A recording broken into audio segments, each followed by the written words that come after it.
Jake Morrison was having a normal day on Mars when his life changed forever. He stood in the red dust of Dome 42's terraforming zone, checking readings on his tablet, when his communication device buzzed with an official alert from the Galactic Council. At first, he thought it was another routine update about Earth's standing in the galactic community. It wasn't.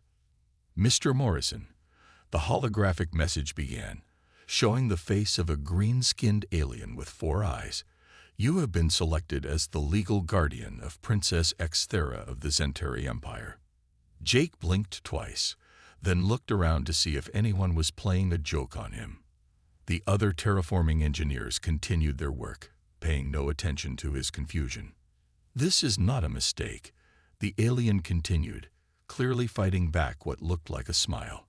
"Through the ancient law of hereditary responsibility transfer, Section 47B, Subsection 12, you are now legally responsible for the princess's well-being and education."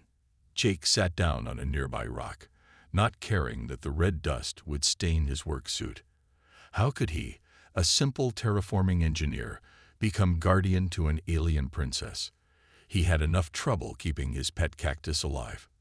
The message continued playing. In the background, Jake could see other council members trying not to laugh.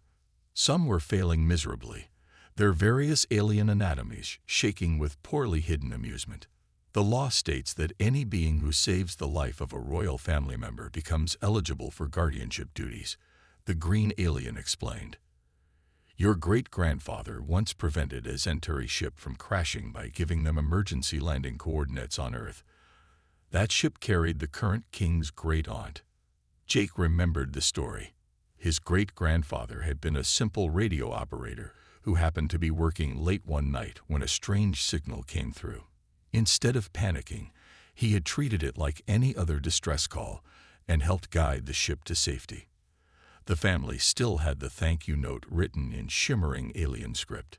"The king has activated this law to transfer guardianship of his daughter," the council member continued. "Princess Xthera will arrive at Mars colony in 7 Earth days.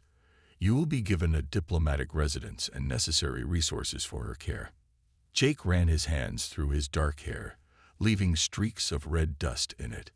He thought about protesting, but years of working with alien bureaucracy had taught him that it would be pointless.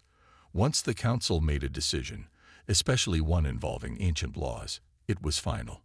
The message ended with a formal declaration, but Jake could hear the whispers and snickers in the background. To them, this was hilarious. A human, from a species that had barely mastered space travel, being put in charge of a royal heir from one of the most advanced civilizations in the galaxy. As Jake walked back to his quarters that evening, his mind raced. He knew nothing about raising teenagers, let alone alien princesses. His apartment barely had room for himself, and his cooking skills were limited to rehydrating space rations. What would a princess eat? Did she need special atmospheric conditions? Would she even be able to survive in Mars' partially terraformed environment? He stopped at his window, looking out at the massive terraforming machines working tirelessly to transform the Martian landscape. Sometimes, the most impossible tasks turned out to be the most rewarding. Maybe, just maybe, this unexpected inheritance would be the same way.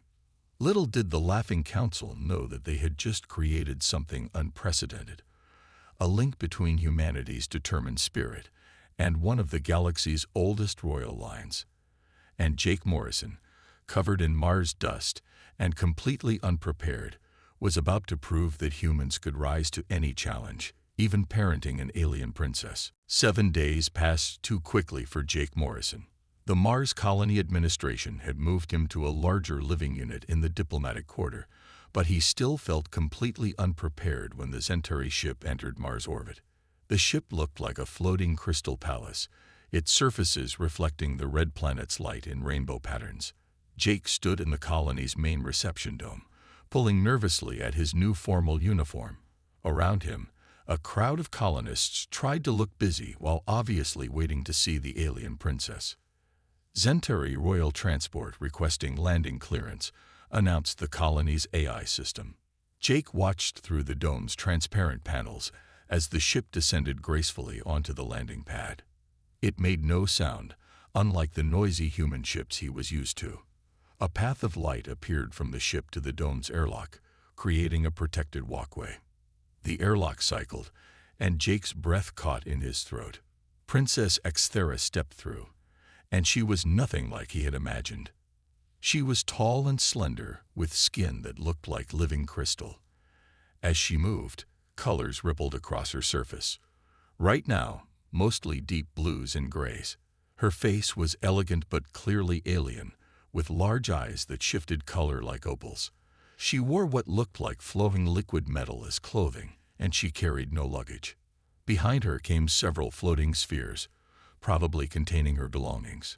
2 Zentari guards followed, their crystalline forms darker and more angular than the princess's. "Welcome to Mars Colony, Your Highness," Jake said, using the formal greeting he'd been taught. "I'm Jake Morrison." Exthera looked at him, and her skin rippled with spots of yellow and green. According to the quick guide to Zentari emotions he'd studied, that meant curiosity mixed with uncertainty. "You are the human who is now my guardian." Her voice was musical, like wind chimes in a breeze. She spoke perfect English, but with an echo that made each word sound like it was being said twice. "Yes, Your Highness." Jake tried to smile naturally. "I've prepared a home for you, and I'll do my best to help you adjust to life here." One of the guards stepped forward, his surface flashing angry red. "Remember, Princess, this arrangement is legally binding but temporary.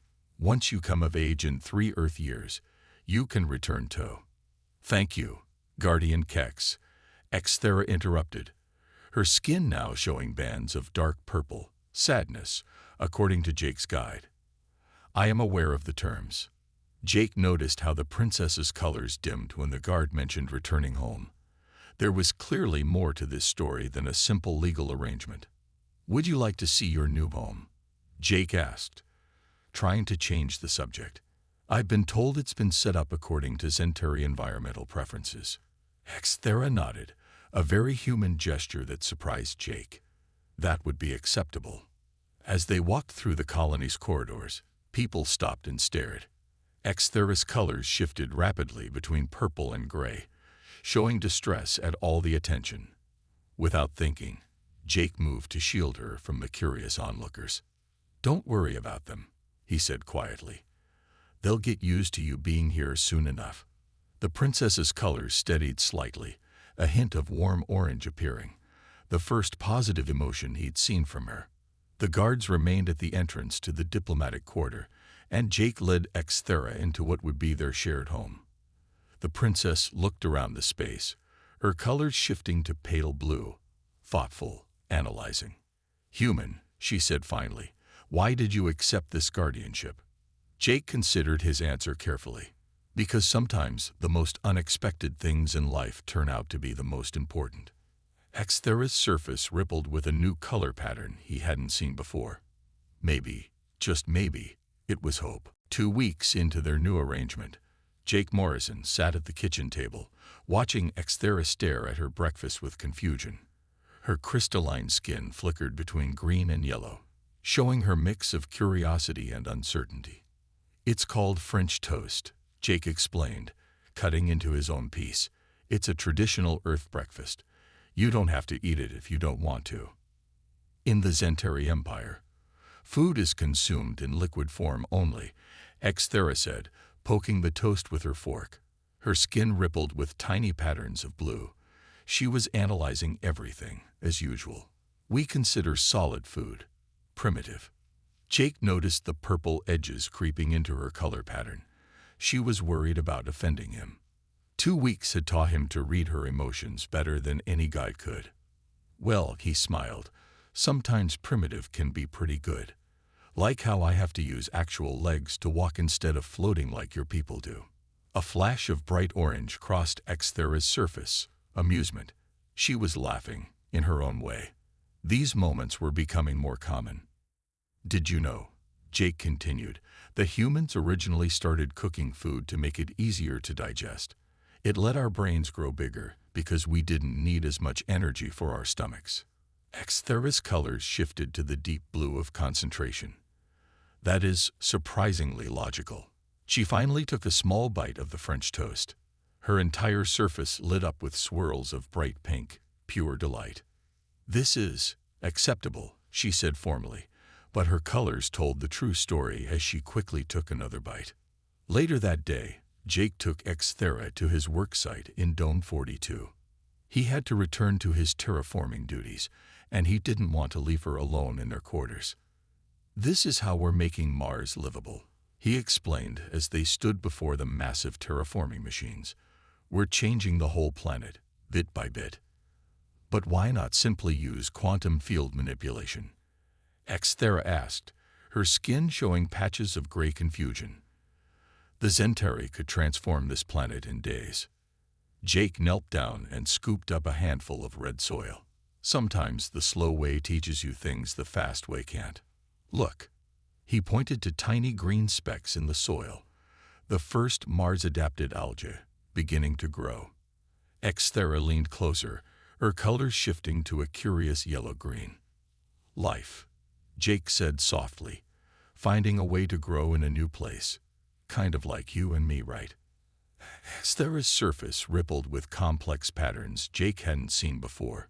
She reached out and touched the soil, the first time he'd seen her willingly make contact with something primitive. Suddenly, her colors blazed with brilliant white light.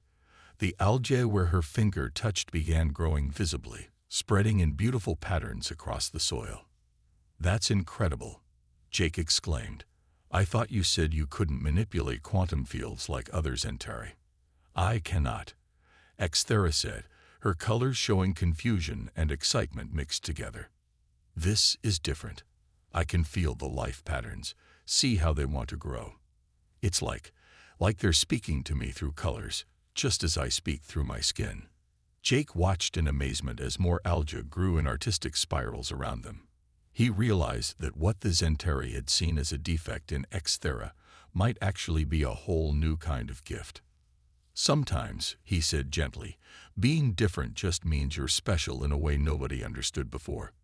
Xthera's colors settled into a warm, steady gold, the most peaceful he'd seen her yet. For the first time, she looked like she belonged exactly where she was. A month had passed when the Zentari diplomatic ship arrived at Mars Colony. Jake watched it land from his office window, his stomach tight with worry.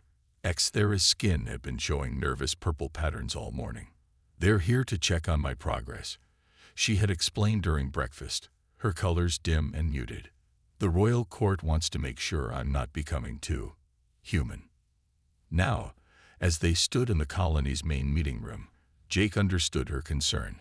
3 tall Zentari diplomats towered over them, their crystalline forms sharp and angular, radiating disapproval in harsh red pulses. "Princess Xthera," the lead diplomat spoke, his voice like ice cracking. "We observe you've adopted human posture. You're walking instead of floating. This is concerning." Xthera's surface flickered with shame purple, but Jake noticed a streak of defiant orange beneath it.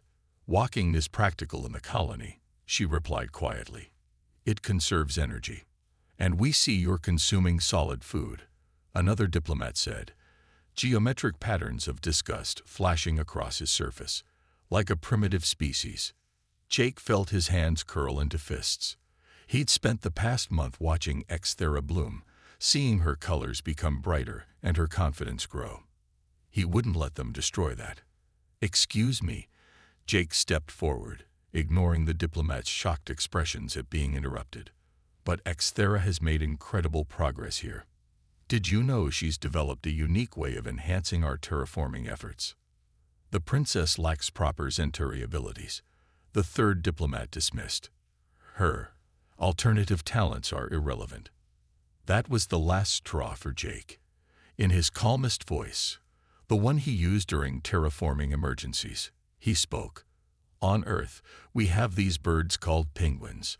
They can't fly like other birds, but they're the best swimmers in their environment. Being different made them special, not broken." The diplomat's surfaces flashed with angry red, but Jake continued. Xthera isn't becoming too human. She's becoming herself, and as her legal guardian, I'm proud of her progress. You dare. The lead diplomat began, but stopped as Xthera's colors suddenly blazed with brilliant gold and white. I can show you my work, she said, her voice stronger than Jake had ever heard it. Come to the terraforming zone. At Dome 42, Xthera demonstrated her ability to communicate with and enhance the Mars-adapted plants. Under her touch, algae and simple plants grew in beautiful, efficient patterns. The diplomats watched in stunned silence as she created a small garden in minutes. The lead diplomat's surface showed patches of surprised yellow, unprecedented. She's doing what neither humans nor Zentari could do alone, Jake explained proudly. She's bridging our two approaches to create something new. The diplomats huddled together, their surfaces rippling with rapid communications. Finally, they turned back. We will revise our report to the royal court, the lead diplomat said carefully. Perhaps this arrangement has merit we did not foresee. After they left, Xthera turned to Jake, her surface shimmering with a mix of gold gratitude and blue wonder. You defended me, she said softly. No one has ever done that before. Jake smiled. That's what family does, Xthera. We stand up for each other. Family. Her colors swirled with emotion. But we're not. Family isn't just about who you're born to, Jake said gently. It's about who stands beside you when you need them. Xthera's surface settled into a new color, a warm, deep rose that Jake had never seen before. He had a feeling it meant something like home. 2 months into Xthera's stay, Jake's communication tablet wouldn't stop buzzing. Scientists from the Mars Colony's research division had been calling nonstop since they'd heard about Xthera's abilities with the terraforming plants. Your test results are remarkable, Dr. Sarah Chen said, looking at her screens in the research lab. Xthera stood in the center of the room, her crystalline skin showing swirls of nervous yellow and proud orange. The plants don't just grow faster with your touch, Dr. Chen continued. They're healthier and more adapted to Mars conditions. It's like you're teaching them how to survive here. Jake watched from the corner, smiling as Xthera's colors brightened with each word of praise. It was a big change from the dim purples and grays she used to show when anyone talked about her abilities. Can you explain what you feel when you connect with the plants? Dr. Chen asked, adjusting her recording devices. Xthera's surface rippled thoughtfully. It's like seeing music or hearing colors. The plants have patterns, just like my skin. When I touch them, I can read their patterns and help them change. And you never had this ability on your homeworld? Jake asked. No, Xthera's colors flickered with realization. At home, everything was controlled through quantum fields. There was no need for life to adapt or change. Here, everything is always changing, always growing. It's beautiful. Dr. Chen's team ran more tests, watching in amazement as Xthera helped plants adapt to Mars' harsh conditions in days instead of years. Her touch could make them more resistant to cold, better at storing water, even more efficient at producing oxygen. Look at this, one scientist said, showing Jake a microscope image. The plant cells are actually reorganizing themselves based on her color patterns. It's like she's teaching them a new language. Xthera moved to look at the image, but suddenly stumbled. Jake rushed forward to steady her. Are you okay? He asked, noticing her colors had become faint and tired. I just need rest, she said. Using my abilities takes energy. Jake immediately stepped between her and the excited scientists. That's enough tests for today, he said firmly. We need to find out her limits safely, not push her too hard. Dr. Chen nodded in agreement. Of course, but this is incredible. She's not just growing plants, she's evolving them. This could revolutionize how we terraform planets. On their way home, Xthera was unusually quiet, her colors shifting between thoughtful blue and worried purple. What's wrong? Jake asked. I thought you'd be happy about the tests. I am, but Her surface rippled with uncertainty. All my life, I was told I was defective because I couldn't manipulate quantum fields. Now they're saying I might be special. What if I disappoint them too? Jake stopped walking and turned to face her. Xthera, look around. They stood in a small garden area she had created near their home. Plants that shouldn't have been able to survive on Mars were thriving, their leaves reaching toward the dome's filtered sunlight. You did this, Jake said softly. Not because anyone told you to, or because you were trying to be like others, Centauri. You did it by being yourself. Xthera's colors slowly shifted to that warm rose shade that meant home, with streaks of bright gold confidence beginning to shine through. Sometimes, Jake smiled, what others see as a weakness is actually a gift waiting to be discovered. Xthera touched a nearby plant, and as it grew in elegant spirals, her colors blazed with pure, joyful white light. The news about Xthera's abilities spread faster than anyone expected. Just 3 days after the scientific tests, a Royal Centauri battlecruiser appeared in Mars orbit, its crystal surface gleaming with threatening red pulses. Jake was in a colony council meeting when the ship arrived. Xthera sat beside him, her colors showing scared purple and angry orange swirls. The royal court claims the Guardian arrangement is invalid, the colony's legal advisor explained, reading from her tablet. They say Xthera's new abilities make her too valuable to remain here. But the law clearly states, Jake began. The law, interrupted a new voice, is subject to interpretation. A tall Centauri legal representative had entered the room, his crystalline form radiating authority. Behind him floated 3 royal guards, their surfaces pulsing with intimidating patterns. Princess Xthera's abilities are now considered a strategic resource of the Empire, the representative continued. The guardianship law does not cover strategic resources. Jake felt Xthera's hand grip his arm. Her surface was almost white with fear, but there were streaks of determined gold showing through.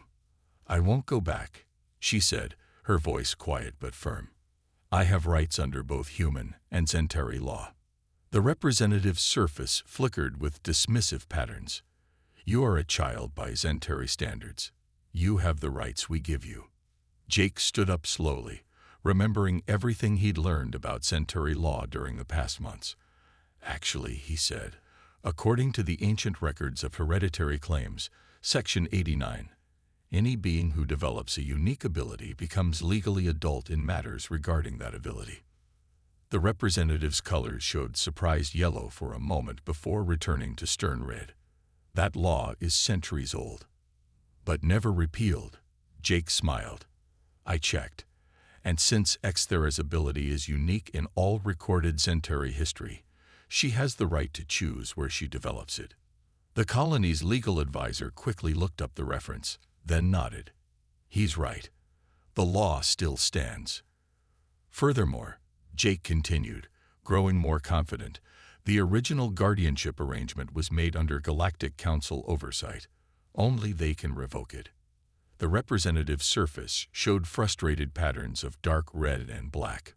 The royal court will appeal to the council. They can, Jake agreed.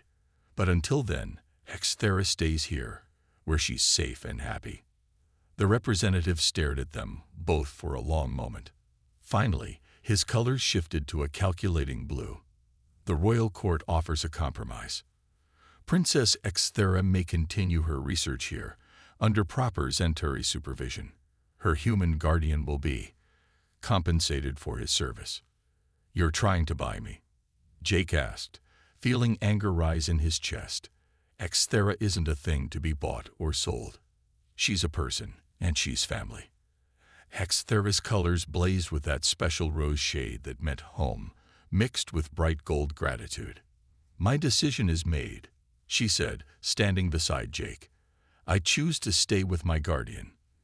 If the royal court wishes to discuss my abilities, they can do so with both of us, as equals. The representative's surface showed disbelief, then calculation, then finally a grudging acceptance. This matter will be brought before the Galactic Council, he warned before leaving. After they were gone, Exthera turned to Jake, her colors showing curiosity. How did you know about that ancient law? Jake grinned. I've been studying Zenturi law every night after you go to sleep. I figured they might try something like this eventually. Exthera's surface rippled with surprised orange, then settled into warm, happy gold. You prepared to fight for me. Always, Jake said simply. That's what family does. The Galactic Council's hearing was scheduled for the next month. Jake spent his evenings preparing arguments while Exthera worked with the scientists, helping them understand her unique abilities. But something was bothering him. Something in her colors that she wasn't talking about. One evening, as they sat in their small garden, Jake noticed Exthera's surface showing waves of confused blue and sad purple while she worked with the plants. What's wrong? He asked gently. Your colors have been troubled all week. Exthera's hands dropped from the plant she was tending. I received a private message from my father, the king. Jake sat up straighter. The king had never contacted Exthera directly before. Her colors flickered with emotion. He says he was wrong. About me being defective. He wants me to come home, to help develop new ways of terraforming other worlds. He says I could help our people evolve beyond quantum fields. Jake felt his heart sink, but kept his voice steady. What did you tell him? I haven't answered. Exthera's surface showed swirling patterns of confusion. All my life, I wanted him to accept me, to be proud of me. But now, she touched a nearby plant, and it grew in a beautiful spiral pattern. Everything I am, everything I can do, I discovered it here with you. You saw value in me before anyone else did. Jake watched her colors shift between hope and uncertainty. He thought about all the legal arguments he prepared, all the ways he planned to fight to keep her with him. Then he thought about what being a real father meant. Exthera, he said carefully, I want you to know something. Whatever you choose, it won't change how I feel about you. If you want to go home and build a relationship with your father, I'll support that decision. Her colors flashed with surprise. But you fought so hard to keep me here. I fought to protect your right to choose, Jake explained. That's different from fighting to keep you. A real parent puts their child's needs before their own wants. Exthera's surface rippled with deep thought. The king offers to make you a royal advisor. You could come with me. Jake smiled sadly. And leave Mars. Leave the terraforming work that's my life's purpose. He gestured at the red planet visible through the dome. My home is here, helping make this world livable. Just like your purpose might be helping your people grow in new ways. So you think I should go? Her colors showed hurt purple. I think you should decide what's right for you, Jake said softly. Not what's right for your father, or for me, or for anyone else. What does your heart tell you? Exthera was quiet for a long moment, her colors shifting through various patterns as she thought. Finally, she spoke. My father wants me because of what I can do. You want me because of who I am. Her surface began to glow with that special rose color that meant home. I already have a father who's proud of me. Jake felt tears in his eyes as Exthera moved to sit beside him.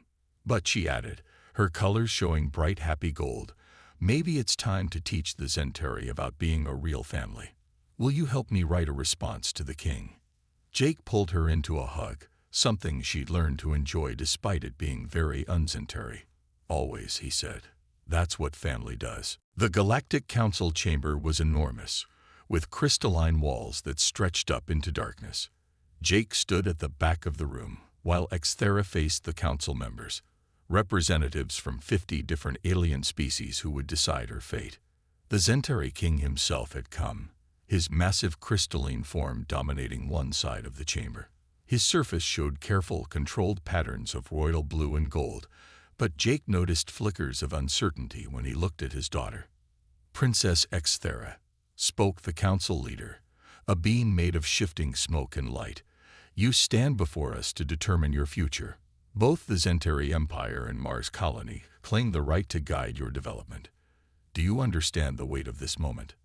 Exthera's colors showed calm, steady gold as she answered. I do, honored council. Then show us, another council member said, why this matter deserves our attention. Thera nodded and touched a small container she had brought. Inside was red Martian soil and several seedlings. Her surface began to glow as she worked with the plants. The chamber fell silent as they watched her create a miniature garden. The plants grew in beautiful patterns, adapting and changing visibly. But Thera didn't stop there. She began to make her colors pulse in rhythm with the plant's growth. I am showing you something that has never existed before, she said, her voice clear and strong. This is not Centauri quantum manipulation or human terraforming. This is both cultures working together to create something new. Her father's surface showed surprised yellow patterns as he watched. The Centauri taught me precision and pattern, Thera continued. Humans taught me creativity and adaptation. Look. She touched another plant, and it grew into a shape that looked like a combination of Earth and Centauri architecture. Beautiful crystal spirals made of living plant matter. My human father, Jake Morrison, taught me that being different isn't a weakness, she said, her colors showing warm rose tones. He showed me that true strength comes from being yourself, not from trying to be like everyone else. The council members murmured among themselves. Even the king's surface showed thoughtful blue patterns. And what do you propose? The council leader asked. I want to create a new program, Thera said. One that brings together Centauri knowledge and human adaptability. We can help terraform planets in ways neither of our species could do alone. She gestured to her father. The Centauri Empire has the technology. Then she turned to Jake. Humans have the heart and creativity. Together, we could transform worlds. And where would you base this program? A council member asked. On Mars, Thera answered firmly, where both cultures already work together, where I have a home and a family that accepts me as I am. She looked at her father, her colors showing gentle understanding. The Empire will always be part of who I am, but I choose to live where I can be all of myself, not just the parts that fit an old tradition. The king's surface finally showed acceptance, a soft gold pattern that matched his daughter's.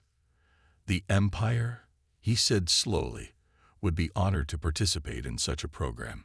Under my daughter's leadership, the council chamber erupted in discussion. Jake felt tears in his eyes as he watched Thera stand tall, her surface glowing with confidence and joy. She wasn't just his scared ward anymore. She had become a bridge between worlds.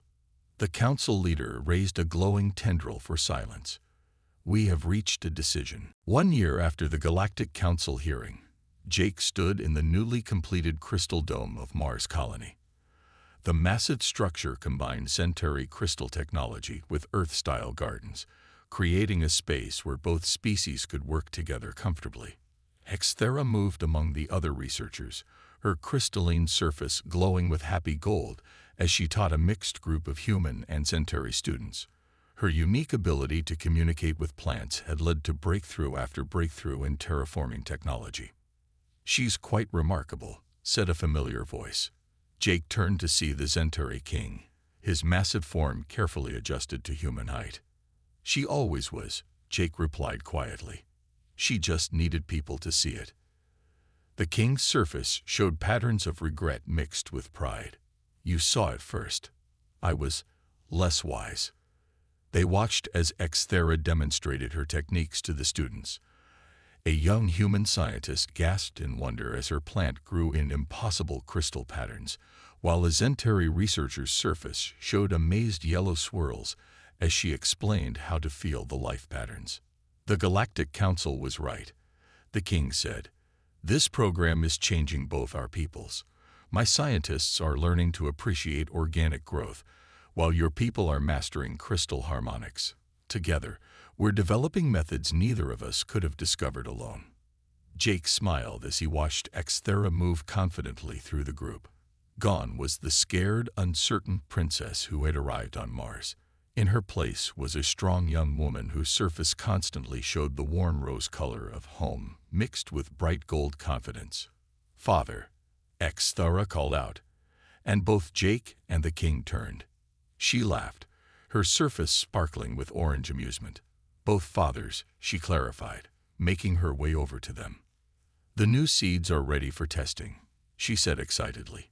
We've combined Centauri crystal structures with Earth plant DNA. If it works, we can grow natural buildings that produce their own oxygen. The king's surface showed impressed blue patterns. You've exceeded all expectations, daughter.